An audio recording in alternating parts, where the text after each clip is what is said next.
It's time now for my alternative news headlines. As Vladimir Putin rolls his tanks towards the Ukrainian capital of Kiev, Boris Johnson has ramped up sanctions on the Russian leader, freezing bank accounts of Russian oligarchs and cutting off ties with Russian energy suppliers. But Boris hasn't ruled out the nuclear option, sending Prince Andrew on a business trip to Moscow. Ouch. Meanwhile, Russia have been thrown out of the Eurovision Song Contest. Russia have been thrown out of the Eurovision Song Contest. Wait a minute.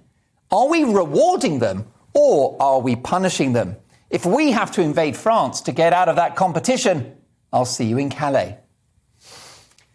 It's time now for the Read the Room Award, and top US politician John Kerry has warned a Russian war against Ukraine is a distraction from work on climate change. You couldn't make it up. He said, "I hope President Putin will help us stay on track with respect to what we need to do for the climate." Now, this is remarkable stuff. Putin took about 12 hours to react to that particular comment, and that was after he'd stopped laughing. Meanwhile, Vladimir Putin has rewritten history to justify war. He has claimed that Russia created Ukraine 1,000 years ago. He also claims that he invented the internet, the electric toaster, and he went to school with Paul McCartney. ABBA singer Bjorn Ulvaeus has split from his wife after 41 years of marriage. In a messy, acrimonious divorce, she has insisted that she gets half of the money, plus she's making him keep all of the music. Kylie Minogue and Jason Donovan are bookies' favourites to make an appearance on the final episode of Neighbours.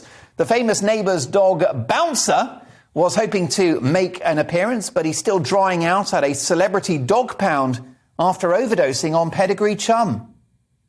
Rough. Joe Biden has faced embarrassment for the following tweet. "Vladimir Putin doesn't want me to be president. He doesn't want me to be a nominee. If you're wondering why, it's because I'm the only person in this field who's ever gone toe-to-toe with him." Joe Biden has since claimed he has forgotten writing that tweet. That said, he's also forgotten what he had for breakfast this morning, where his glasses are, and why he went into that room in the first place.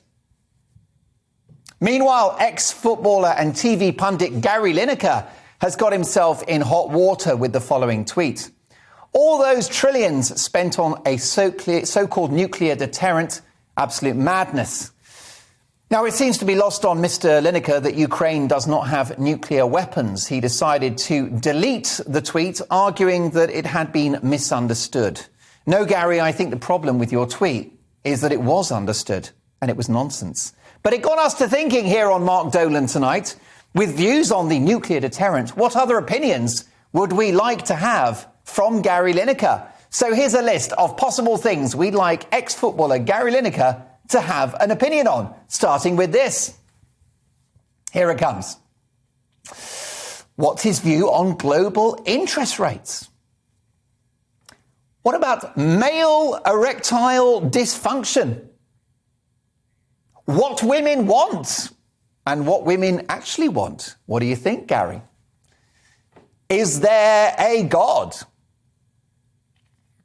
What is the origin of the universe?